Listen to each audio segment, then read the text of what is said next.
Actually Sai അകത്ത് കയറുന്നുണ്ട് എന്ന് ഞാൻ അറിഞ്ഞിട്ട് ഞാനാണ് സായിയെ വിളിച്ച് പറഞ്ഞത് അകത്ത് പോയിട്ട് നീ ജാസ്മിനോട് ഞങ്ങളുടെ എതിർപ്പ് അറിയിക്കണമെന്ന്. അതിന്റെ പേരിലാണ് സായി ആക്ച്വലി ആ വീടിനുള്ളിൽ ജാസ്മിൻ ഇരുത്തി പറഞ്ഞിട്ടുണ്ടായിരുന്നു. പറഞ്ഞപ്പോൾ തന്നെ ബിഗ് ബോസ് ഇടപെട്ട് പുറത്തെ കാര്യങ്ങൾ ചർച്ച ചെയ്യാൻ പാടില്ലെന്ന് പറയും. സായിയെ പണിഷ് ചെയ്യുകയും ചെയ്തു. എന്നിട്ട് ജാസ്മിൻ ജയിലിലേക്കാണോ നോമിനേഷനിലേക്കാണോ എന്നറിയില്ല, സായിനെ നോമിനേറ്റ് ചെയ്തപ്പോൾ ഈ റീസൺ പറഞ്ഞു, വെളിയിലെ കാര്യങ്ങൾ എന്റെ അടുത്ത്. അപ്പൊ അങ്കിള് പറഞ്ഞു ആ സമയത്തെങ്ങാനും എന്റെ മോളെ എന്റെ കൈ കിട്ടിയിരുന്നെങ്കിൽ കാണായിരുന്നു എന്ന് അങ്കിള് വളരെ ജോവിയലായിട്ട് പറഞ്ഞു.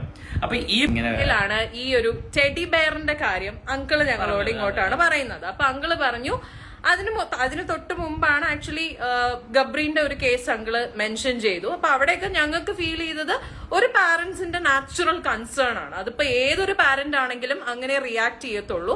അങ്കിളിന് ഒട്ടും താല്പര്യം ഇല്ലായിരുന്നു അവരുടെ ആ ഒരു ബോണ്ടിങ്. അതെന്തോ ആയിക്കോട്ടെ, ആ ഒരു ബോണ്ടിങ് അങ്കിളിനാണെങ്കിലും ഉമ്മച്ചിക്കാണെങ്കിലും താല്പര്യമില്ല. In fact actually told me, uncle എന്നോട് പറഞ്ഞെന്ന് പറഞ്ഞാൽ ഞങ്ങൾ പുറത്തിറങ്ങിയിട്ട് ഇന്റർവ്യൂസ് ഒക്കെ നടക്കുന്നത് കണ്ടിട്ട് ഗബ്രീൻ അങ്കിൾ ഫോൺ ചെയ്ത് ഗബ്രിയോട് പറഞ്ഞു, മോനെ ഇനി നീ ജാസ്മിനെ കുറിച്ച് പബ്ലിക്കിൽ സംസാരിക്കരുത്. നീ ഇപ്പൊ ഈ ഉമ്മ കൊടുക്കുന്നതും കെട്ടിപ്പിടിക്കുന്നതും തെറ്റാണോന്ന് നീ ഇനി സംസാരിക്കണ്ട.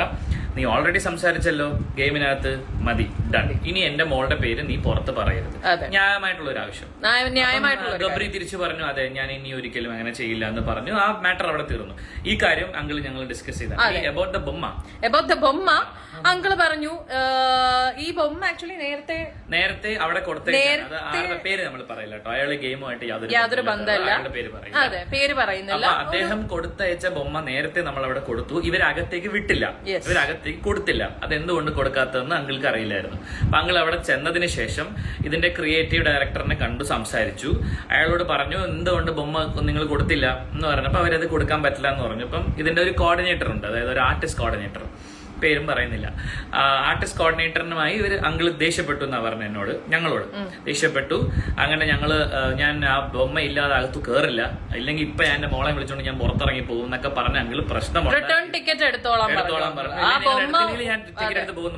പറഞ്ഞു. ആ ബൊമ്മ ഉള്ളിൽ കൊണ്ടുപോകാൻ സമ്മതിച്ചില്ല എന്നുണ്ടെങ്കിൽ അടുത്ത ഫ്ലൈറ്റ് പിടിച്ച് ഞങ്ങൾ തിരിച്ചു പോകും, ജാസ്മിന്റെ ഫാമിലി കയറുന്നില്ല, നിങ്ങൾ വേണമെങ്കിൽ അടുത്തത് ജാസ്മിനെ ഇറക്കി വിട്ടോ എന്ന് അങ്കിള് അവിടെ പറഞ്ഞു എന്ന് അങ്കിള് ഞങ്ങളോട് പറഞ്ഞു. അതിന്റെ പേര് hi friends, welcome back to my channel. അപ്പൊ ഇന്നലെ ഉണ്ടായ സോഷ്യൽ മീഡിയ സംഭവങ്ങളിൽ നിന്നും വോയിസുകളിൽ നിന്നും എല്ലാം നമുക്ക് മറ്റേ സിബിന്റെ, ആര്യയുടെ, ഇവരുടെയൊക്കെ ലൈവിൽ നിന്നും എല്ലാം കൂടെ കൂട്ടി ഒന്നിച്ച് വായിച്ചെടുക്കുമ്പോൾ നമുക്ക് കുറച്ച് കാര്യങ്ങൾ മനസ്സിലാക്കുന്നുണ്ട്.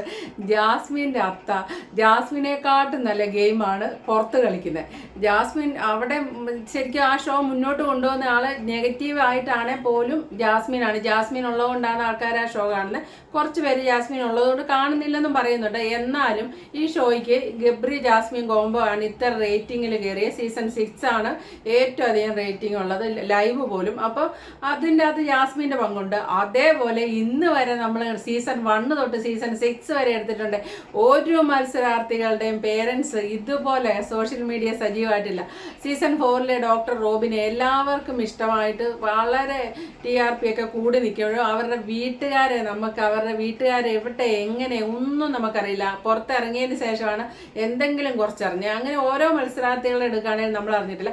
അതേ സമയത്ത് നമുക്ക് ജാസ്മിൻ്റെ അത്തായ നമ്മളിവിടെ കൈ കൊടുക്കേണ്ട ഒരു കാര്യമുണ്ട്. പുള്ളി പുറത്ത് നല്ല അന്തസ്സായിട്ട് ഗെയിം കളിച്ചിട്ടുണ്ടെന്ന് ഇന്നലെ മിഞ്ഞാന്നൊക്കെ ആയിട്ട് ഇറങ്ങിയിരിക്കുന്ന വോയിസ് ക്ലിപ്പിൽ നിന്നൊക്കെ നമുക്ക് മനസ്സിലായി.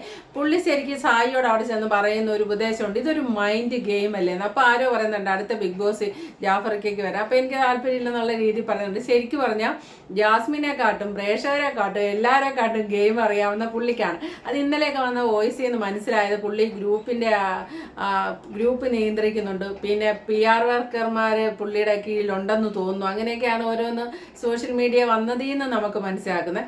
ഏതായാലും അവർക്കൊക്കെ ഒരു ഉപദേശം കൊടുക്കുന്നുണ്ടാകും. കാരണം ഞാനൊക്കെ സീസൺ കുറച്ചായല്ലോ ഈ റിവ്യൂ തുടങ്ങിയിട്ട്, ഇന്ന് വരെ ഒറ്റ ആർമിക്കാരിടുന്നതിനെക്കാട്ടും ഏറ്റവും ടോപ്പായിട്ടുള്ള കമൻ്റ് ഇടാൻ ഇവർക്കൊരു പ്രത്യേക കഴിവാണ്. അതായത് വളരെ മോശമായ ഭാഷ ഉപയോഗിച്ച് കമൻ്റ് ഇടാൻ, ആൾക്കാരെ തകർക്കണം, മാനസികമായിട്ട് തകർക്കണം. തകരില്ല എന്നുള്ള ഉറച്ച തീരുമാനത്തിലാണ് ഞങ്ങളൊക്കെ ഈ പ്രാവശ്യം പോകുന്നത്. കഴിഞ്ഞ പ്രാവശ്യം ഒന്നും പറഞ്ഞാൽ കൂടുതൽ ഞാനൊക്കെ വീഡിയോയിൽ പറയാറുണ്ട്. അതിൻ്റെ കാര്യം എന്ന് വെച്ചാൽ ഇവരുടെ കമൻറ്റ് ഇവർ അത്രയും നമ്മളെ അങ്ങോട്ട് മാനസികമായിട്ട് തകർക്കാൻ വേണ്ടി എല്ലാം ചെയ്യുന്നുണ്ട്. പല മാർഗ്ഗമാണ് കേട്ടോ, ഒരു മാർഗ്ഗമല്ല, പല മാർഗത്തിലൂടെ അവർ നോക്കുന്നുണ്ട്. അങ്ങനെ അങ്ങ് ജയിച്ചു പോയാൽ ശരിയാവില്ലല്ലോ എന്നുള്ളത് എല്ലാ യൂട്യൂബേഴ്സിൻ്റെ ഉള്ളിലും ഉണ്ട്. കാരണം ഇതുപോലെ വിവരമില്ലാത്ത കമൻ്റ് ഇടുന്ന ഒരാൾക്കാരെ കണ്ടിട്ട്. അപ്പം ഇതൊക്കെ പുള്ളിയുടെ മനസ്സറിവോടെ ആണെന്നാണ് ഇന്നലെയൊക്കെ നമ്മൾ പറഞ്ഞു കേട്ടിരിക്കുന്നത്. പിന്നെ പറയേണ്ട കാര്യം എന്ന് വെച്ചാൽ സായിയെ പറഞ്ഞു വിട്ടതിൻ്റെ അകത്ത് സായി അവിടെ ചെന്ന് നമ്മളെല്ലാവരും സായി പറഞ്ഞപ്പോൾ അത് ബിഗ് ബോസിൻ്റെ സ്ക്രിപ്റ്റാണ്, ബിഗ് ബോസ് സായി അത് പറയാൻ അനുവദിച്ചു, അത് കഴിഞ്ഞപ്പോഴാണ് എല്ലാം പറഞ്ഞു കഴിഞ്ഞപ്പോഴാണ് ബിഗ് ബോസ് സായി പുറത്തെ കാര്യം പറയരുതെന്ന് പറഞ്ഞത് എന്നൊക്കെ നമ്മളിവിടെ കിടന്നു പറഞ്ഞു. അതിൻ്റെ യഥാർത്ഥം എന്താണെന്ന് ഇപ്പം നിങ്ങൾക്ക് മനസ്സിലായില്ലേ? സായിയെ പറഞ്ഞ് ഏൽപ്പിച്ച് വിട്ടാൽ അത് സായി പറയാനും കാര്യമുണ്ട്. അതിൻ്റെ തലയാഴ്ചയൊക്കെ സായി ജാസ്മിനെതിരെയാണ് വീഡിയോ ചെയ്തത്. അപ്പം ഈ പറയുന്ന സായിക്കെതിരെ കേസ് പോയെന്നൊക്കെ പറയുന്നുണ്ടായിരുന്നു. ജാസ്മിൻ്റെ അത്ത സായിക്കെതിരെ വേറൊരു യൂട്യൂബർക്കെതിരെയും കേസ് പോയിട്ടുണ്ടെന്നൊക്കെ പറയുന്നുണ്ടായിരുന്നു സോഷ്യൽ മീഡിയയിൽ. ഞാനൊക്കെ അറിഞ്ഞു. അപ്പം ആ കേസിൽ നിന്നൊക്കെ ഊരാനായിരിക്കും ആ സായി വേണമെങ്കിൽ ഇത് പിടിച്ച് നേരെ മോളോട് ചെന്ന് പറഞ്ഞു. മോളോട് പറഞ്ഞു കൊടുത്തിട്ട് എന്തുണ്ടായി? മോൾ അവസാനം നോമിനേഷനിലോട്ട് സായി അന്നത്തെ ദിവസം തന്നെ പറഞ്ഞു വിടുകയാണ് ഉണ്ടായത്. മോള് കൊടുത്ത നന്ദി തിരിച്ചാണ്. പിന്നെ രണ്ടാമത്തെ കാര്യം ഗബ്രിയെ നമ്മളെല്ലാം പറയുന്നു ഈ കോപ്രായം മുഴുവൻ കാട്ടിക്കൂട്ടി അതാണ് ഇതാണെന്നൊക്കെ. പക്ഷെ ഗബ്രിയുടെ ഇപ്പോഴത്തെ ഇമേജ് എന്താണ്? നിങ്ങളൊന്ന് ആലോചിച്ച്. കോഴി ഇമേജാണ്.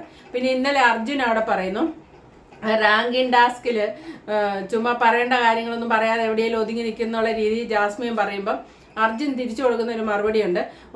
എന്ന് പറയുന്ന കാര്യങ്ങളിലെല്ലാം ഇടപെട്ട ഒരുത്തൻ ഇവിടെ ഉണ്ടായിരുന്നു, അവനെ ഇപ്പം കാണാനില്ലല്ലോ എന്ന്. അത് ഗബ്രിയാണ്. ശരിയാണ്, അവിടെ നന്നായിട്ട് ഗെയിം കളിച്ച് മറ്റൊരു സൈഡിൽ നിന്നിരുന്ന ആളായിരുന്നു ഗബ്രി. ആ ഗബ്രിക്ക് അവിടെ നിൽക്കാൻ മേലാതെ ഔട്ടായതിൻ്റെ കാര്യം എന്താണെന്ന് നിങ്ങൾക്ക് മനസ്സിലായോ? ജാസ്മിനുമായിട്ടുള്ള കോംബോയാണ്. ആ ഗബ്രി പുറത്ത് വന്നപ്പം ഇപ്പം എങ്ങനെയുണ്ട്? അത്താടെ വക ഗബ്രിയെ വിളിച്ച് ഇനി മേലാൻ എൻ്റെ മോളുടെ കാര്യം പറഞ്ഞേക്കരുത് പറഞ്ഞു. അപ്പോൾ ആ കോംബോ ഇല്ലാതെ ഗബ്രി പോയിരുന്നെങ്കിൽ ഗബ്രിക്ക് രക്ഷപ്പെടായിരുന്നു. ഗബ്രിയും ചെന്ന് വീണു. അടുത്ത എന്താണ്? ആ ടെഡി ബെയറിൻ്റെ കാര്യം. അത് ഒന്ന് ആലോചിച്ച് നോക്കിയേ. ബിഗ് ബോസിന് തന്നെ പേടിയാണ്. ഒന്ന് ഓർത്ത് നോക്കിയേ, ജാഫർക്ക് നമ്മുടെ ബിഗ് ബോസിന് പേടിയാണ്. കാരണം ഇന്ന് വരെ ഒരു സീസണിലും കൊടുക്കാത്ത ഒരു പ്രാധാന്യം ഇവർക്ക് കൊടുത്തിരുന്നു. ആദ്യം ഹോസ്പിറ്റലിലാണെന്നും പറഞ്ഞ് മകൾക്ക് പുറത്ത് നടക്കുന്ന നെഗറ്റീവ് മകൾക്ക് ഉപദേശിച്ച് കൊടുക്കാനുള്ള ഒരു അവസരം മോൾക്ക് കൊടുത്തു. അത് ബിഗ് ബോസ് ഇവർക്ക് മാത്രം കൊടുത്തിരുന്നത്. എനിക്ക് തോന്നുന്നത് ജാസ്മിൻ കാരണമാണ് ബിഗ് ബോസിന് ഇത്ര റേറ്റിംഗ് കിട്ടുമെന്ന് അവർക്ക് തോന്നിയിട്ട് അവർ ആ നിയമങ്ങളൊക്കെ ലംഘിച്ച് താഴോട്ട് ഇറങ്ങി വന്ന. ഇപ്പം ടെഡി ബെയർ നേരത്തെ കൊടുത്തു വിട്ടതാണ്. അവിടെ ഓൾറെഡി ഡ്രസ്സ് കൊടുക്കുന്ന സമയത്ത് കൊടുത്തു വിട്ടതാണ്. കൊടുത്തു വിട്ടിട്ട് അവരത് കൊടുത്തില്ല. നിങ്ങൾക്ക് മനസ്സിലാക്കാം അവരത് കൊടുത്തില്ല എന്ന് പറയുമ്പോൾ അതിൻ്റെ കാര്യം എന്താണെന്ന് ചോദിച്ചാൽ, ബിഗ് ബോസ് എന്ന ഷോ എന്ന് പറഞ്ഞാൽ സ്വന്തക്കാരോ ബന്ധുക്കാരോ ടെലിഫോൺ മൊബൈൽ ഫോൺ ഒന്നുമായിട്ട് ഒരു ഇതുമില്ല, പുറം ലോകമായിട്ട് ഒരു ബന്ധവുമില്ല. നമുക്ക് അന്ന് വരെ ഉണ്ടായിരുന്ന ശീലം നമ്മൾ മൊബൈലൊക്കെ നോക്കുന്ന, അങ്ങനെ നമ്മുടെ ജീവിതത്തിൽ നമ്മൾ ഉണ്ടാക്കിക്കൊണ്ടുവന്ന പല ശീലങ്ങളും അവിടെ പുറത്ത് ഉപേക്ഷിച്ചിട്ട് കുറേ പരിചയമില്ലാത്ത ആൾക്കാരുടെ കൂടെ 100 ദിവസം യാതൊരു ഇതും ഇല്ലാതെ ഇങ്ങനെ കഴിയുക. അതിനെ അതിജീവിച്ച് വരുന്നവർക്കാണ് ആ സമ്മാനം. ആ ഫൈനൽ 5-ലെത്തുക, അല്ലെ ടൈറ്റിൽ വിന്നർ ആകുക എന്ന് പറയുന്ന ഒരു വളരെ സഹനത്തിൻ്റെ ഒരു യാത്രയാണ്. അങ്ങനെ സഹിക്കുകയാണ്, ത്വജിക്കുകയാണ്, പല കാര്യങ്ങൾ ത്യാഗം സഹിച്ച് വേണ്ടെന്ന് വെക്കുകയാണ്. ഫുഡിൻ്റെ കാര്യമാണെങ്കിൽ അവരവിടെ റേഷൻ ഏർപ്പെടുത്തിയിരിക്കുന്നത് എന്താ? ഇഷ്ടംപോലെ വാരിക്കൊരു ഫുഡ് കൊടുത്തൂടെ? ഫുഡ്, ഉറക്കം എല്ലാം വേറെ ഒരു വ്യക്തിയാക്കി നമ്മളെ മാറ്റിയത്. അപ്പം നമുക്ക് അന്ന് വരെയുള്ള ശീലങ്ങളൊക്കെ നമ്മൾ ഉപേക്ഷിക്കണം. അതാണ് ആ ഗെയിമിൻ്റെ ഇത്. അപ്പം ജാസ്മിൻ ടെഡി ബെയറിനെ കെട്ടിപ്പിടിച്ച് പാവയെ കെട്ടിപ്പിടിച്ച് ഉറങ്ങിയിരുന്ന ഒരു വ്യക്തിയാണ്. ആ വ്യക്തി ഈ ഷോയിൽ വരുമ്പം ആ പാവയെ കൊണ്ടുവരാനുള്ള സ്വാതന്ത്ര്യമില്ല അവിടെ. അതങ്ങനത്തെ ഒരു ഷോയെ, റിയാലിറ്റി ഷോ അല്ല. ഞാൻ ഇങ്ങനെ കിടന്നാലേ ഉറങ്ങൂ എന്ന് പറഞ്ഞാൽ അതവിടെ നടക്കില്ല. പക്ഷേ ഇവർ ഈ പാവയെ കൊടുത്തു വിട്ടിട്ട് ഇത് മോൾക്ക് കൊടുക്കണമെന്ന് പറഞ്ഞു. ബിഗ് ബോസ് കൊടുത്തില്ല. കഴിഞ്ഞ ദിവസം ഫാമിലി ആൾക്കാർ ചെന്നപ്പോൾ ഇവർ നിർബന്ധം പിടിച്ചു, ജാസ്മിൻ്റെ അത്ത നിർബന്ധം പിടിച്ചു, ഇത് കൊടുത്തേ പറ്റൂ, കൊടുത്തില്ലെങ്കിൽ ഞങ്ങൾ ഹൗസിനുള്ളിൽ കയറില്ല എന്ന് പറയും. നേരെ തിരിച്ച് ഹൗസിനുള്ളിൽ കയറില്ല എന്ന് പറയുമ്പോൾ എന്നാൽ നിങ്ങൾ പൊക്കോ എന്നാണ് സാധാരണഗതിയിൽ ഇതുവരെയുള്ള ബിഗ് ബോസിൻ്റെ നിലപാട്. അങ്ങനെ വരുള്ളൂ. ഇവിടെ നിലപാട് മാറി. ബിഗ് ബോസിന് ജാസ്മിൻ്റെ അത്തയെ പേടിയാണ്. അവർ കയറിയില്ലെങ്കിൽ റേറ്റിങ്ങിനെ അത് ബാധിക്കും, അല്ലെങ്കിൽ അവരവരുടെ മോളെ വിളിച്ചുകൊണ്ട് പോകുമോ, ഇതൊക്കെ ചെയ്യുന്നവർക്ക് പേടി പേടിച്ച് ശരിക്കും ബിഗ് ബോസിന് ജാസ്മിൻ്റെ അത്തെ പേടിയാണ്. പേടിച്ച് ഇവര് പറഞ്ഞ നിയമം അവർ സമ്മതിച്ചു. ഇനി അവർ ഫോൺ കൊണ്ട് മൊബൈൽ ഫോൺ എൻ്റെ മോക്ക് കൊടുക്കണമെന്ന് പറഞ്ഞാൽ പോലും ബി സമ്മതിക്കുമെന്നാണ് എനിക്ക് തോന്നുന്നത്. എല്ലാ കാര്യവും ജാസ്മിന് വേണ്ടി വിട്ടുവീഴ്ച ചെയ്യും. ഈ ഒരു സീസൺ 6 ശരിക്ക് കംപ്ലീറ്റ് കൈയടക്കിയിരിക്കുന്ന ആരാന്ന് വെച്ചാൽ ബിഗ് ബോസ് അല്ല. അതിൻ്റെ നിയന്ത്രണം കംപ്ലീറ്റ് നമ്മുടെ ജാഫറിക്കയുടെ കയ്യിലാണ് ഇരിക്കുന്നത്. ഈ കഥ ഇങ്ങനെ തിരിഞ്ഞാണ് ഈ പ്രാവശ്യം വന്നിരിക്കുന്നത്.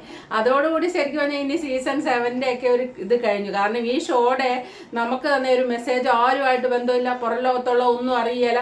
പണ്ടൊക്കെ പറയുന്നത് കേൾക്കാം, ഡ്രസ്സ് കൊടുത്തു വിടുമ്പോൾ ഡ്രസ്സിൻ്റെ നിറം പറഞ്ഞു വെച്ചിട്ട് ഇവർ പോകും പുറത്തുനിന്ന്. എന്നിട്ട് ഇപ്പോൾ പച്ച, നീല, ചുവപ്പ് എന്നൊക്കെയുള്ള നിറം വെക്കുക. അനുകൂലമോ പ്രതികൂലമാണ് ഇന്ന നിറം വെക്കണം ഇന്ന നിറത്തിലുള്ള ഡ്രസ്സ് വെക്കണമെന്ന് പറയും.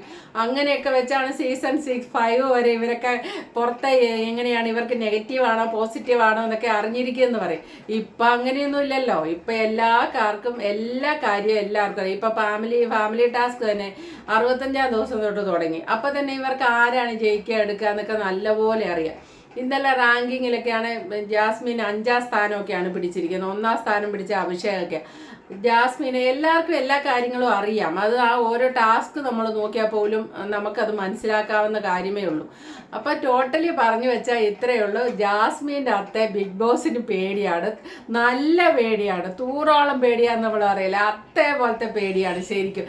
എന്ത് പറഞ്ഞാലും കേൾക്കാം. അതേപോലെ പുറത്ത് യൂട്യൂബേഴ്സിനെ ആണേലും വിരൽത്തുമ്പി നിർത്താൻ പുള്ളി ശ്രമിക്കുന്നുണ്ട്, PR-നെ വെച്ച്. അതേപോലെ പ്രേക്ഷകരെയൊക്കെ ആണേലും പുള്ളിയാണ് ഇപ്പം കിങ്. അവസാനം നോക്കിയാൽ നമ്മുടെ ജാഫറൊക്കെയാണ് കിങ്. അപ്പോൾ okay, thank you for watching. അടുത്ത വീഡിയോ കാണാം. ആദ്യമായിട്ട് കാണുന്നവർ ചാനലൊന്ന് സബ്സ്ക്രൈബ് ചെയ്യാൻ മറക്കല്ലേ.